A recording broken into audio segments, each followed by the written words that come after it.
Olá, turma, tudo bem com vocês? Hoje nossa aula vai começar falando de modelos atômicos e ela faz parte da nossa segunda unidade.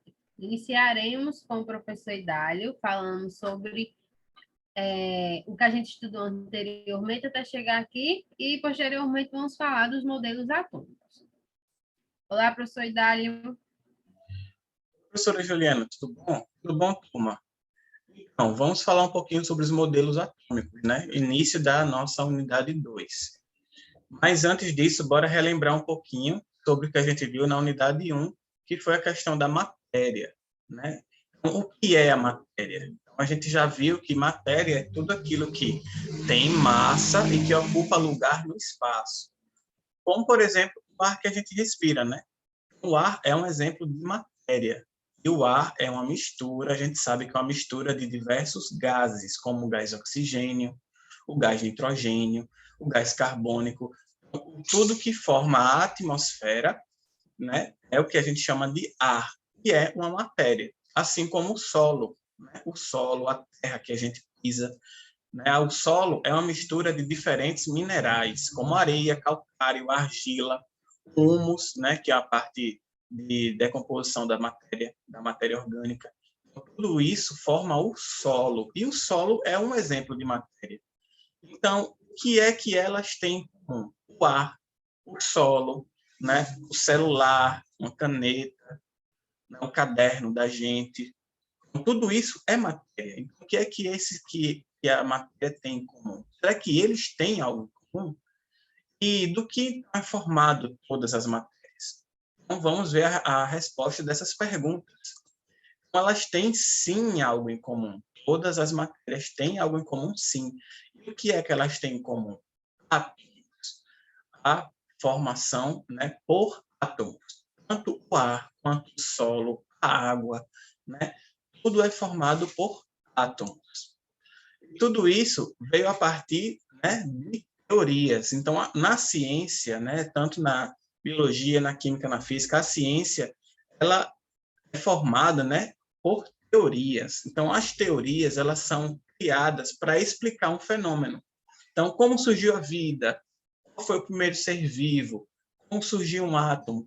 Quais são as partes de um átomo? Tudo isso são teorias que tentam explicar. Os cientistas tentam explicar esses fenômenos. E as teorias elas são comprovadas em forma de modelos científicos. Então, os modelos eles representam as teorias. Se um cientista, por exemplo, ele quer explicar alguma coisa, ele vai criar uma teoria. E para ele representar e dar um exemplo daquilo, né, da sua teoria, ele vai dar um modelo científico. Ele pode ser um experimento, né? Ele pode ser uma fórmula matemática, um teorema, um gráfico. Tudo isso é um exemplo de modelo científico, né? Então, para o estudo dos modelos atômicos, não é diferente. Os modelos atômicos eles estão ali para ser um exemplo das teorias que cada cientista propôs, né? Como, por exemplo, o modelo atômico ele é baseado em partículas, a constituição de partículas. Umas partículas que são de uma forma, outras que são de outras, a gente vai estudar daqui a pouco. Então, essas partículas, elas são representações didáticas de algo que é invisível, que a gente não consegue ver, né? Então, como será que surgiu os modelos atômicos? Ao longo dos anos, né, lá antigamente, nos anos 1800, os modelos eles foram iniciados. Então, as descobertas científicas traziam para os cientistas questionamentos que eles, então, criavam teorias para tentar explicar os fenômenos. E essas teorias, esses modelos, eles não são definitivos, porque uns modelos eles podem ser muito bem aceitos e ser tratados como uma verdade, né? Como algo que é real, que existe. Mas outros modelos eles podem vir e refutar uma teoria antiga, ou seja, negar uma teoria. Então, muitos, ao longo do tempo, eles vão se tornando complexos, a ciência vai evoluindo, novos dados vão sendo coletados e assim vai para que os modelos fiquem mais complexos. E uma novidade científica vai negando uma ideia antiga. assim os modelos vão se atualizando. A gente vai ver aqui uma historiazinha de como o modelo atômico surgiu até como ele é hoje, certo? Então, a gente vai ver o primeiro modelo atômico agora, professora Juliana. Bom, gente, nosso primeiro modelo atômico, ele foi proposto pelo filósofo grego e que era chamado, né, de Dalton, John Dalton. Ele também era químico e físico, então ele era um dos gênios das ciências. Dalton acreditava que a matéria ela era formada por substâncias, e essas substâncias eram compostas por átomos. Vocês vão ouvir muito o nome de átomos até aprender o que é. Porém, ele viu que essas substâncias, para ele definiu ela como uma propriedade que seria maciça e seria indivisível. Ou seja, de jeito nenhum ela poderia ser destruída, mas também ela não poderia ser criada por ninguém. Ou seja, ela já existia, não poderia ser criada nem destruída. É a partícula aí que nós podemos ver, essa bolinha, seria o que Dalton imaginou que seria esse átomo. Nos modelos dele, aí, como nós podemos ver, a diferença entre um modelo e o outro modelo seria o quê? Seria o tamanho do modelo, a massa que ele era constituída. A massa e o modelo iria falar qual seria o elemento químico que estaria ali naquele modelo.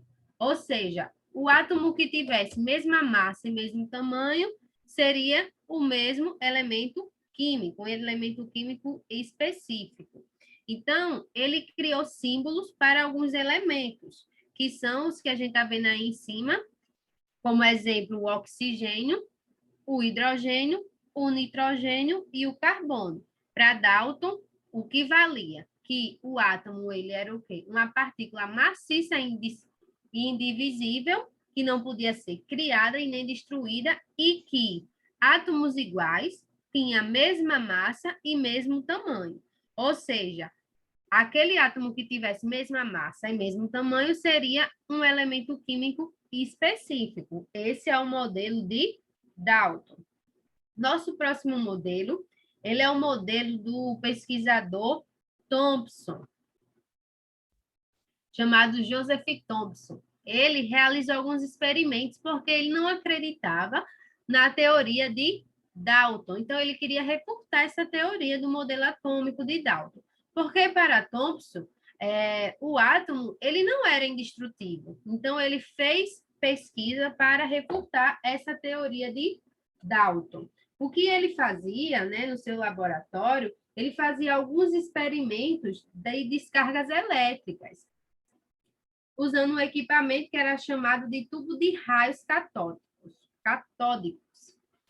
Então, com base nos experimentos que ele fez com esses raios aí nesse equipamento, ele percebeu que existia partículas com cargas negativas dentro do átomo, que ele chamou então de elétrons, ou seja, aquele átomo ele tinha partículas negativas que eram chamadas elétrons. Como a gente pode ver aqui, o modelo de Thomson, ele explica que o átomo não seria uma partícula única e indestrutível, como falou Dalton, mas sim uma partícula esférica positiva e com partículas com cargas elétricas negativas. Então, ele fez esse modelo aí de uma esfera, onde ele era repleto de cargas positivas, que é onde tem esse maisinho, e cargas elétricas negativas, que seriam os elétrons. O próximo modelo que nós iremos ver agora é o modelo de Rutherford. O modelo de Rutherford, um pouquinho antes desse slide. 3, 2, 1, começa. Nós agora vamos falar do modelo de Rutherford. E esse modelo, Rutherford, ele vai dar apoio ao modelo de Thomson. Porque Ernest Rutherford, ele foi aluno de Thomson e ele concordava com o modelo que Thomson formulou. Porém, no decorrer dos seus estudos com outros colegas ali, ele viu que nos seus experimentos haviam algumas conclusões diferentes. E essas conclusões levou a acrescentar novas descobertas. E que descobertas foram essas? Que as partículas com cargas elétricas positivas eram chamadas de próton. E onde era que ficavam os elétrons? Ele percebeu que os elétrons ficavam em órbitas. E essas órbitas, ele deu o nome de eletrosfera. Por quê? Porque é onde os elétrons se encontram. Como a gente pode ver na imagem acima, a gente vê que tem a esfera, né, do modelo atômico de Thomson, mas que tem ali as esferas, as órbitas, que são as eletrosferas, onde se encontram os elétrons. E dentro tem uma partícula positiva, que é o próton. Ou seja, o modelo de Rutherford, ele veio para, digamos assim, aumentar de coisas positivas o modelo atômico de Thomson. E ele diz o quê? Que o átomo era esférico, organizado por prótons que ficavam no centro do átomo, que era um lugar chamado de núcleo, enquanto os elétrons, que era a massa bem menor do que os prótons, eles ficavam girando ao redor do núcleo, em um lugar chamado de órbita, que era o quê? A eletrosfera. Agora, pessoal, nós vamos ver um outro modelo, né? Porque a ciência ela é assim. Cada vez mais estudos vão sendo formulados e vão trazendo coisas como se fosse um quebra-cabeça, até a gente ver se aquilo é certo, se aquilo não é certo, se é refutado ou se é aceito. Então, agora nós iremos ver o modelo atômico de Rutherford-Bohr. Rutherford é aquele que a gente acabou de ver, só que o que acontece aí? Mais cientistas foram trazendo partes desse quebra-cabeça. E o modelo atômico, né, de Rutherford, ele foi bem aceito e teve essas contribuições. Bohr, ele pesquisava, né, a queima de elementos químicos e observava a diferença das cores que existiam na queima desses elementos químicos. Eu vou pedir que, nesse instante, o professor Idálio, ele continue essa parte sobre o modelo atômico de Bohr. Então, professora, Niels Bohr, né, que chegou para contribuir com o modelo de Rutherford, ele estudava, sim, a queima dos elementos químicos, que é o que a gente observa nos fogos de artifício. Né? Na queima dos fogos, do show pirotécnico, no São João, no Ano Novo, a gente vê várias cores nos céus.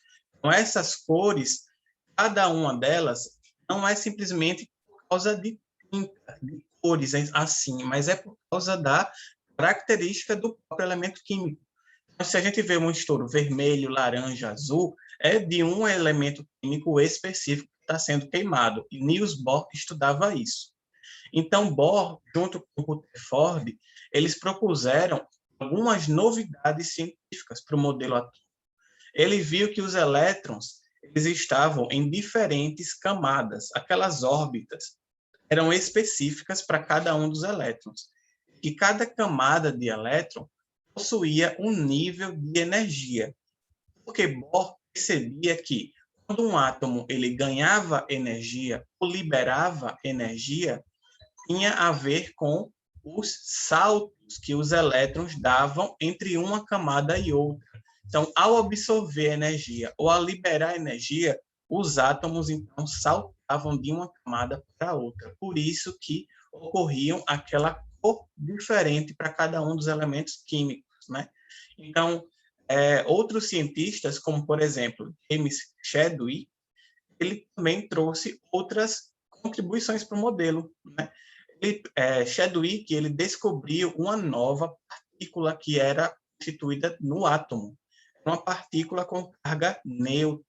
Ele deu o nome de nêutron. O nêutron ele também faz parte do núcleo, né? É descoberta uma nova partícula no núcleo do átomo. Então, todos os átomos eles possuem nos seus núcleos tanto os prótons quanto os nêutrons. Então, isso fez com que o modelo de Rutherford-Bohr fosse o modelo mais complexo, né? Então, o modelo Rutherford-Bohr, ele fala o que, afinal? Resumindo, ele fala que átomos de diferentes elementos químicos, eles possuem elétrons distribuídos em camadas ao redor do núcleo, e que cada elétron ele tem a capacidade de saltar entre as camadas. Ele salta entre as camadas quando o átomo em si ele perde energia ou ele ganha energia. Então, o elétron ele vai saltar, né, vai sair do átomo, ou então vai entrar no átomo, ou então vai mudar de posição no átomo. Então, esses saltos que os elétrons dão é a questão da perda ou do ganho de energia. A gente está vendo aqui como é o desenho, né, modelo didático, para a gente visualizar o modelo atômico de Rutherford-Bohr. É o núcleo tendo prótons e nêutrons que foram descobertos, né, e cada camada cada órbita com seus elétrons específicos, né? Então, a gente pode ver a evolução dos modelos atômicos, né? Lá no ano de 1803, veio o primeiro modelo atômico, né, que era o modelo daquela bola maciça, né, que o átomo era uma esfera maciça, sem carga elétrica nenhuma, né, onde era indestrutível. E daí veio lá no final, né, dos anos 1900, 1800, lá perto dos anos 1900, veio o cientista Thomson, né, que ele refutou a ideia da bola maciça e indestrutível, né, do modelo atômico de Dalton. Já descobriu que a esfera ele tinha carga positiva e elétrons com cargas negativas. Então, aí surgiu os elétrons no modelo de Thomson. Já em 1911, né, alguns poucos anos depois, veio o modelo atômico de Rutherford. E aí já sabia que o núcleo e os elétrons estão separados. O núcleo do átomo é composto por cargas positivas apenas, que eram os prótons. Então, aí surgiu os prótons. E os elétrons, cada um em suas órbitas, né, girando ao redor do núcleo, onde tinha a eletrosfera. E alguns poucos anos depois, né, vários outros cientistas aceitavam e davam mais credibilidade ao modelo de Rutherford, e algumas novidades surgiram, como, por exemplo, o modelo atômico de Rutherford-Bohr, ou simplesmente o modelo de Bohr, que trouxe o núcleo com prótons e os nêutrons. Então, os nêutrons foram descobertos no modelo atômico de Rutherford-Bohr. E que as camadas onde os elétrons poderiam saltar entre elas e liberar energia era na eletrosfera ao redor do núcleo. Então, o núcleo positivo e carga neutra dos nêutrons e a eletrosfera com a carga negativa, né, dos elétrons. A gente percebe que a ciência, né, vem com novas descobertas, onde uma atribuição pode apoiar cada vez mais uma teoria, ou então pode derrubar uma teoria, né? Então, como o modelo de Bohr veio para apoiar o modelo de Rutherford, o modelo de Thomson veio para negar e refutar o modelo de Dalton. A ciência é assim, né? Umas vezes apoiam e outras vezes negam e refutam as teorias. Então, assim a gente acaba a aula de hoje, professora. Isso aí, professor Hidalgo. A ciência está em constante mudança. E o modelo atômico hoje aceita o modelo de Rutherford-Bohr. Alunos, bons estudos para vocês. Continue lendo essa parte, que é um pouquinho complexa, mas dá para entender bem.